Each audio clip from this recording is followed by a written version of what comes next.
Welcome to the Tech Meme Ride Home for Monday, April 26, 2021. I'm Brian McCullough. Today, Facebook rolls out that Spotify integration we were expecting. Roku accuses Google of making anti-competitive demands for YouTube TV. iOS 14.5 rolls out. And with it, that app tracking transparency tool. Apple plans a big new campus in North Carolina, and Do Not Pay's latest service helps protect your selfies from the global panopticon. Here's what you missed today in the world of tech. As expected, Facebook is rolling out a mini player that will allow Facebook users to stream music and podcasts from Spotify through the Facebook app on iOS and Android. Quoting TechCrunch, the mini player itself is an extension of the social sharing option already supported within Spotify's app. Now, when Spotify users are listening to content they want to share to Facebook, they'll be able to tap the existing share menu, the three-dot menu at the upper right of the screen, and then tap either Facebook or Facebook News Feed. When a user posts an individual track or podcast episode to Facebook through this sharing feature, the post will now display in a new mini player that allows other people who come across their post to also play the content as they continue to scroll or reshare it. Cue the MySpace vibes. Spotify's paid subscribers will be able to access full playback, the company says. Free users, meanwhile, will be able to hear the full shared track, not a clip. But afterwards, they'll continue to listen to ad-supported content on shuffle mode, just as they would in Spotify's own app. One important thing to note here about how all this works is that the integration allows the music or podcast content to actually play from within the Spotify app. When a user presses play on the mini player, an app switch takes place so the user can log into Spotify.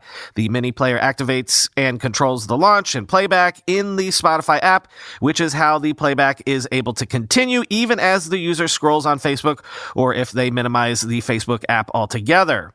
This setup means users will need to have the Spotify mobile app installed on their phone and a Spotify account for the mini player to work. For first-time Spotify users, they'll have to sign up for a free account in order to listen to the music shared via the mini player. The partnership allows Spotify to leverage Facebook's reach to gain distribution and to drive both signups and repeat usage of its app, just as the COVID bump to subscriber growth may be wearing off. However, it's still responsible for the royalties paid on streams, just as it was before, the company told TechCrunch, because its app is the one actually doing the streaming. It's also fully in charge of the music catalog and audio ads that play alongside the content. For Facebook, this deal means it now has a valuable tool to keep users spending time on its site, a metric that has been declining over the years, reports have indicated, end quote. So I'm only interested in this news to the degree that it could potentially expand the reach of podcasts.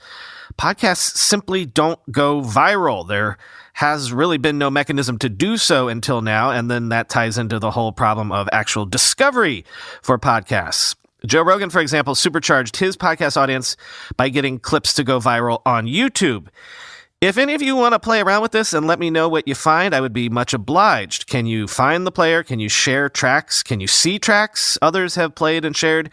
My Facebook feed is a ghost town these days, and the only people sharing anything on there still aren't the types that tend to listen to podcasts, so it'll be difficult for me to measure this unless I suddenly see a surge in Spotify plays in the analytics or something like that. Anyway, if you can learn anything, I'm all ears. You can email me at podcast@techmeme.com or tweet at me at BrianMCC.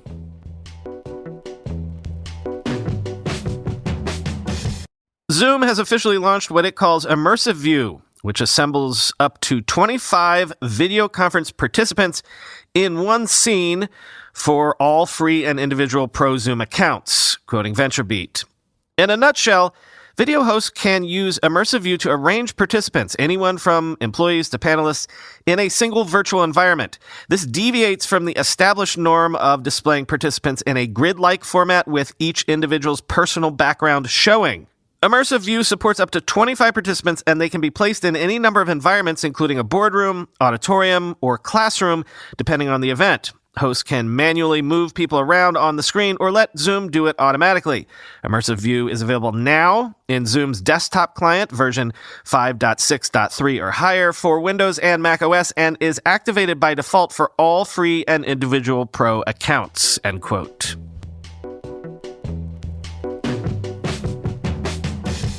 Roku says anti-competitive demands from Google, including requests for preferential treatment of apps like YouTube TV, may force YouTube TV off of Roku's platform entirely, quoting Axios. The carriage agreement between the two companies is set to expire imminently. Unlike most streaming TV carriage fights, Roku says it's not asking for more money, but for better terms around anti-competitive demands from Google, such as being asked to favor Google products in Roku search results. Roku says Google is threatening the removal of YouTube TV to force Roku to grant preferential access to its consumer data moving forward. It says Google has asked Roku to do things that it does not see replicated on other streaming competitors' platforms, like creating a dedicated search result row for YouTube within the Roku Smart TV interface and giving YouTube search results more prominent placement. Roku says Google has also required it to block search results from other streaming content providers while users are using the YouTube app on Roku's system. Roku alleges Google has asked it to favor YouTube music results from voice commands made on the Roku remote while the YouTube app is open, even if the user's music preference is set to default to another music app like Pandora. Roku says Google has threatened to require Roku to use certain chipsets or memory cards that would force Roku to increase the price of its hardware product, which competes directly with Google's Chromecast. A key issue for Roku, other than that Google is asking it to manipulate search results that favor Google's products, is that it believes Google is trying to tie the renewal of YouTube TV's distribution contract with Roku to force additional anti-competitive benefits for Google's separate YouTube app, end quote. If true, that's pretty gutsy of Google to make such aggressive demands in this regulatory climate. Although, as we've noted before, in this regulatory climate, making antitrust claims against your rivals is just another shiv in the knife fight that is the zero-sum game that is modern tech platform warfare.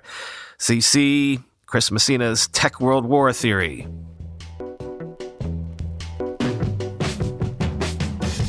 From the Keeping an Eye on the Creator Economy file, OnlyFans says its revenues rose 553% in the last year to £281 million, and pre-tax profits rose from £6 million to £53 million, while transactions overall on the platform reached £1.7 billion, quoting the Financial Times. The size of revenues and growth rate suggests OnlyFans could have a multi-billion-pound valuation if it went public, making it one of the UK's leading tech companies.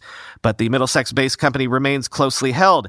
Chief Executive Tim Stokely, 37, and his father Guy, 77, a former Barclays investment banker, established the website in 2016.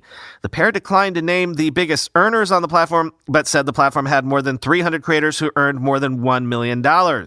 Those that have more recently joined the platform include celebrities such as U.S. rapper Cardi B and English rugby player Chris Robshaw, looking to monetize their vast social media followings.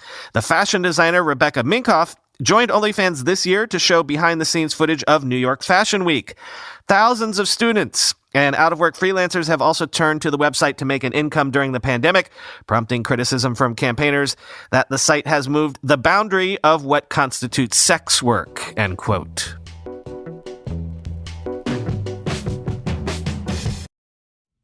I've been using Caldera Labs The Good for about a week now. Remember I told you about The Good? It's a multifunctional face serum. GQ named it the best natural face serum for men. Whether you are tackling dry skin, acne scars, wrinkles, or just want to do you and invest in healthier skin, this is the one product I would use. I have it on right now. I put it on every morning now. It makes my skin look and feel really smooth and fresh. I've told you something else recently. I've got dry skin. I'm a 42-year-old man. I wear a beard. I don't have time for stuff that doesn't work for me. That makes me feel all sticky. The Good works for me, and it'll work for you too. It's for all guys and all skin types, and it doesn't make you feel sticky. It just makes you feel fresh.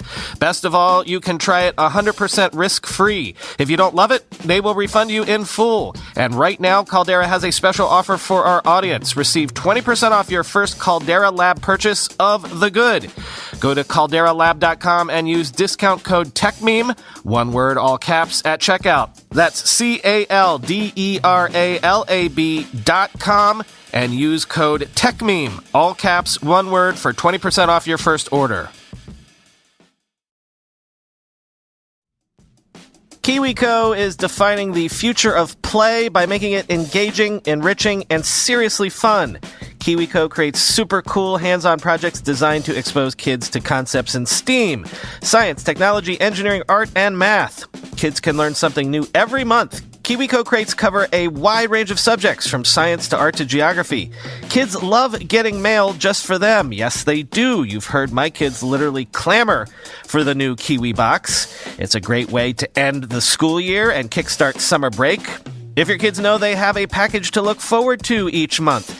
Each box is delivered monthly and comes with all the supplies needed for that month's project, detailed kid-friendly instructions, and an enriching magazine filled with content to learn even more about the crate's unique theme. With KiwiCo's hands-on art and science projects, kids can engineer a hydraulic claw, build an animation machine, explore colorful kid-friendly chemistry, and more. Everything you need to make STEAM seriously fun delivered to your doorstep. Get 30% off your first month, plus free shipping on any crate line with code RIDE. That's 30% off your first month at KIWICO.com, promo code RIDE. A group of Germany's largest media, tech, and advertising companies have filed an antitrust complaint against Apple as it makes those widely anticipated privacy changes to iPhones. Quoting the Financial Times, 9 industry associations representing companies including Facebook and Axel Springer, the owner of Bild, Die Welt, and Insider, filed the complaint on Monday with Germany's competition regulator. The German complaint predicted a 60% fall in advertising revenues for app developers as the changes make it harder for third parties to gather the data they need to place ads. Thomas Hoppner at law firm Hausfeld, which is representing the complainants, said more apps will have to switch to charging consumers instead of the current advertising-based business model. He added, quote, consumers will be harmed by higher transaction costs. If the relevance of ads decreases, consumers will have to spend more time searching to find offerings that are relevant to them, end quote.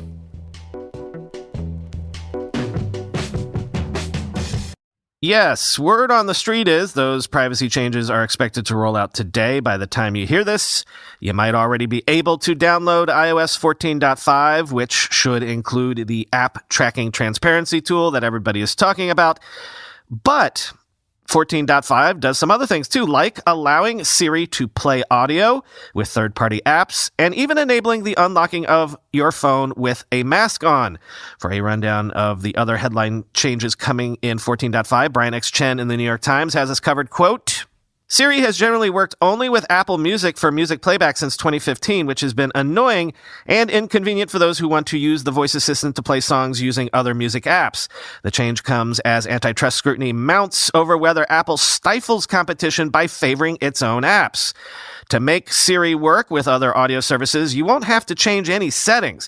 If you normally listen to music with a third-party app such as Spotify, Siri will simply learn over time that you prefer that app and react accordingly. Audio app developers need to program their apps to support Siri, so if they haven't done so yet, this won't work. That means if you always use Spotify to play music, you will be able to say, hey, you know who, play the Beatles to start playing a Beatles playlist on Spotify. The other new feature helps solve a pandemic issue. For more than a year, wearing a mask has been extra annoying for owners of newer iPhones that have face scanners to unlock the device. That's because the iPhone camera has not been able to recognize our covered mugs. Apple's iOS 14.5 finally delivers a mechanism to unlock the phone while masked, though it requires wearing an Apple Watch. Here's how that works. When you scan your face and the phone determines it can't recognize you because your mouth and nose are obstructed, it will check to see if your Apple Watch is unlocked and nearby. The Apple Watch, in effect, acts as a proof to verify that you are the one trying to unlock your phone. To make this work, update the software on your iPhone and Apple Watch, then open the Settings app on your iPhone. Scroll down to Face ID and Passcode. In this menu, go to Unlock with Apple Watch and toggle on the option to use your Apple Watch to unlock when the image scanner detects your face with a mask, end quote. By the way, the piece that I just quoted from also has a full rundown of how the whole app tracking transparency tool works, how you can turn that on as well. So hit the link in the show notes if you want a refresher on all of that.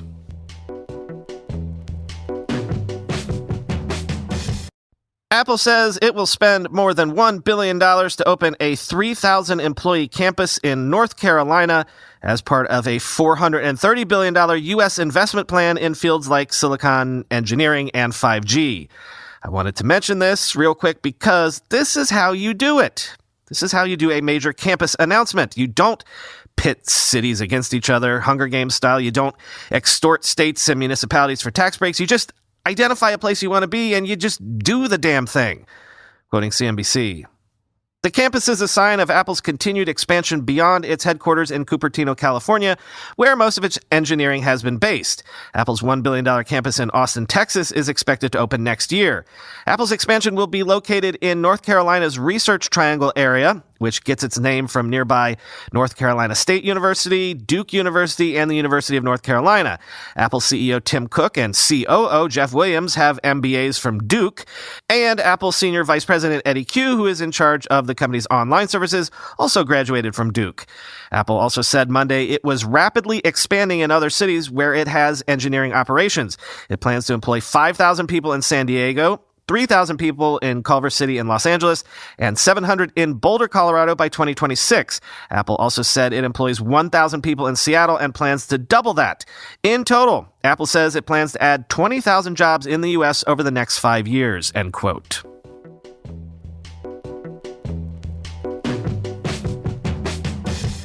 Finally today, Do Not Pay is one of my favorite startups. Every time they release some off-the-wall new service that it never occurred to me that someone should offer, it tickles me. So get this one, quoting Input. Do Not Pay charges $3 a month, and in exchange will do everything from contest parking tickets to cancel free trials before their renewal date. Basically anything that can be easily automated. Do Not Pay wants to take care of it for you. Do Not Pay is now rolling out a new feature that slightly alters photos so that artificial intelligence apps can't identify who you are. Called Photo Ninja, the feature is intended to prevent photos of you uploaded online from being used for malicious purposes.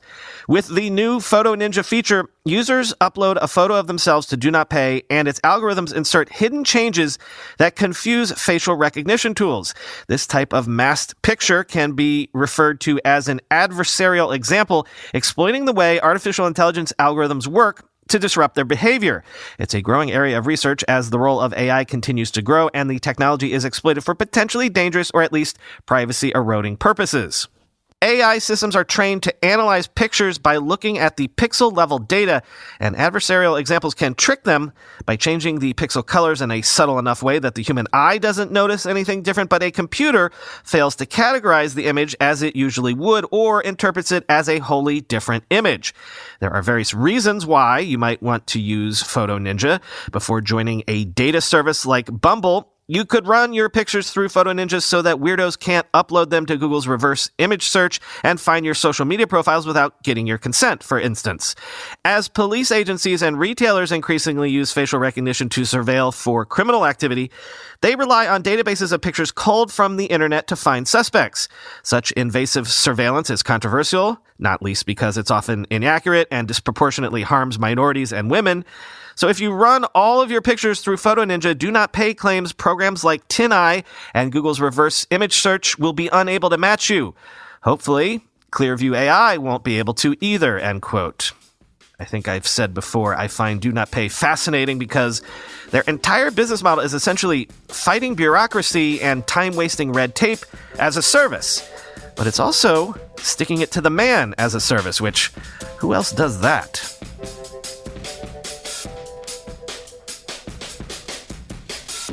Hey, look at that. This is the 900th episode of this podcast. We're breaking off a new hundo, as Scott Aukerman likes to say. As ever, when we reach a new milestone like this, I must thank you all from the bottom of my heart for humbly bringing me into your lives every day. Here's to passing the 1,000 episode milestone sometime later this summer, or maybe actually fall, I guess. Talk to you tomorrow.